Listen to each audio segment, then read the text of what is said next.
Hi, and welcome to another episode of Hot Takes with me, the Silver Fox, and boy, you'll like this one. There's a poll, and ostensibly, it's a slight improvement for the SNP. But all is not what it seems. It still shows them losing a whole rake of seats, but just not as many before. But before you see that as any kind of strange revelation that are they improving? They couldn't possibly improve. They couldn't possibly manage some kind of comeback. It must be taken within certain contexts. And we will look at what those contexts are. So I think that Hamza Yousaf, whilst sort of going, oh, well, no, not too bad this morning, thinking, there's been that inflection point and things are turning up. Things are not turning up. Things are very, very much not turning up indeed. Let's take a look at these numbers. Let's see the context in which they're in. And let's see why Hamza Yousaf needs to be a lot more worried by this poll than what the poll results seem to show. Here goes. Now, we'll ask if you're new to the channel, do please hit that subscribe button. And if you're a regular who's yet to subscribe, now's an excellent time to do so. There's a lot coming, not just today, but over the course of the next few weeks. And then, of course, throughout the year. It's going to be a very busy year politically, and you won't want to miss any of it. So do hit that subscribe button and help the channel to grow and to bring the truth to you all. Now, a new poll shows the SNP drop to second in key areas, covering 18 currently Nat-held seats, with everything to play for ahead of the general election. Now, previous polls have shown sort of 22, 25, even one, which you'll probably say is very much an outlier and rather dodgy, that showed over 30 seats being lost by the Nats. And this one's only saying 18. So that is like a big boost in terms of from where you were to where you are in terms of polling. And so for Hamza Yousaf looking at this, he'll be very, very pleased. But he needs to not start crowing about this and not start counting his chickens, because these particular chickens may well come home to roost. We take a deep dive into the latest analysis of how Scotland might vote in the general election. And despite Nat Joy, it is all not good news for Hamza Yousaf and co. And we'll see why. A new poll shows the SNP are now trails Labour in 3 key areas of Scotland, covering 18 Nat-held seats. And of course, this is that improvement from like the minus 22, 23, 24s that you've been seeing recently. So it's like, oh, we're coming up again. No. Hamza Yousaf's party has welcomed analysis by Survation, the communications agency Quantum Communications, after it showed they held a 5-point lead on Labour, which is 3% more than the last Survation poll. Well, whoopee-doo, they think. We're on our way. We're marching, into a surefire victory, thinks Hamza wrongly. First of all, those figures would still mean he'd have might be the largest party, but it'd still be a minority government. And even with the Greens, he couldn't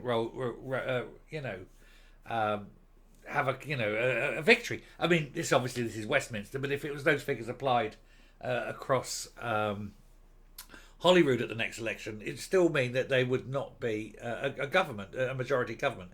It's a lot of seats that they're going to lose, and it isn't good because it's the direction of travel that seems to be worrying him. This is where it all falls down, of course, because here's where we're going to get into the big problem. One pro-nationalist news outlet claimed it would mean that the Nats winning 38 seats at the election, which is 10 fewer than 2019. But a deeper dive into the research shows the SNP is especially vulnerable in 3 key areas of the country where they currently hold 18 seats. So they're likely to lose these 18. But the thing is, this poll was carried out at the behest of a pro-nationalist organisation. And so it will have been massaged. It will have been swung around to try and give the result they want. And so if it's a pro-nationalist poll and it's showing that they're still going to lose 18 seats, you know that in reality they're going to lose way more than 18 seats. You know it, I know it, and you can guarantee Humza Yousaf knows it. He just doesn't want to admit it. Around a sixth of the voters remain undecided, meaning that there is all to play for ahead of the general election later this year. And they're talking October now. It's starting to firm up towards the end of October. May slip in to the first week of November, simply because of the way that Christmas falls, and they want to get that in, get it in, get the new government in, and immediately have a break. It just sort of breaks up that first week or so or first couple of weeks of a Labour government. It stops them hitting the ground running, because it's like, oh, we start bang, and then everyone's off. And so I think there might be a little bit of politicking with when it'll go. Plus, if they can get it to a point where interest rates have fallen and people start getting a bit of cash in their pocket, may lift the Tories a little bit. Who knows? Anyway, the Tories have dropped to 14.6, which is the lowest polled by Survation since Liz Truss was Prime Minister for about 9 hours, with the Liberal Democrats on 7.7%. It means unionist parties will comfortably win the highest number of votes in the election by a long way. And of course, it's just it's when they're talking, when the SNP are talking about, oh, this is a mandate for a referendum, you just have to point and say, no, by a long way, unionist votes won, therefore it's a mandate for the union, and you can just shove them there, can't you? Anyway, if undecideds who are likely to vote in an election are included, the SNP is on 32.7, Labour on 27.3, the Tories on 12.3, and Lib Dems on 6.9. And over 15% of those likely to vote remain undecided at the moment. 15% undivided is immense. And it's up to the Labour and the Tories and the Lib Dems to convince the 15% to abandon the SNP. Geographically, the SNP now trails Labour in the Central Scotland, West Scotland and the Highland and Islands Holyrood election regional constituencies, which could be crucial in the 18 seats the SNP will be defending. It boosts Labour's hopes of winning back its heartlands in Lanarkshire, and also suggests seats in North Ayrshire, Renfrewshire, Dunbartonshire, Inverclyde and Argyll and Bute will turn red, along with the Western Isles. More on Inverclyde shortly. Big news there. We'll come to it. Probably do that next video. So do keep an eye out. So if you aren't subscribed, subscribe so you don't miss that one. The Inverclyde one, massive news. Anyway, these are the 18 areas where Nat held seats are likely to fall to Labour. Argyll and Bute, Dunbartonshire West, Inverclyde and Renfrewshire West, Mid Dunbartonshire, Paisley and Renfrewshire North, Mid Dunbartonshire, 2. They've put Mid Dunbartonshire twice. Paisley and Renfrewshire South, I think one of them must be, one of them is wrong.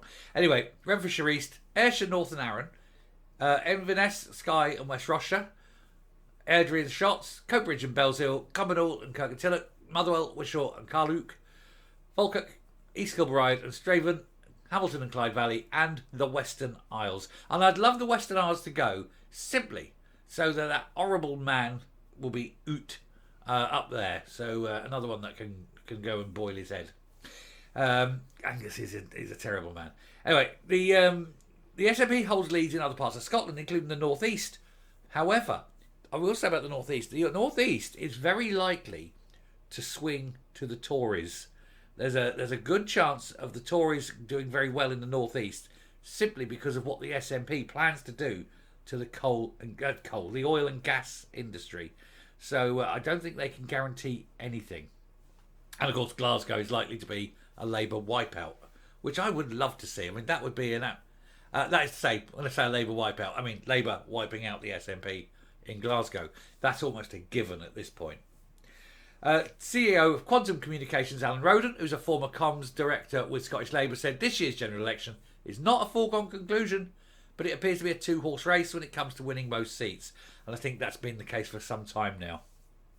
But it's basically between Labour and the SNP. It's neck and neck. It's a flared nostril who's going to get over. But whatever the result, the SNP cannot call it a victory, and that is the important thing. And I'll stop there and I'll come up. So when you have a pro-nationalist poll showing the nationalists losing 18 seats, the result is going to be way worse for Humza Yousaf than even he thinks. Of course, the Tories can do it in the northeast. If the Tories push the oil and gas and push that and coalesce that, they can do well in the northeast. Plus, down in the sort of the southern strongholds. But ultimately, it's tactical voting. Tactical voting is the key here. Get them out, keep them out, destroy the SNP, watch them fail, and have Humza Yousaf as the last leader, the man who oversaw its complete and utter destruction. Thanks for watching. I will finish there. If you like what we see here on the channel, do please hit the channel, the subscribe button, ring the bell, leave a like, leave a comment, please share the video, and I will speak to you later. Bye.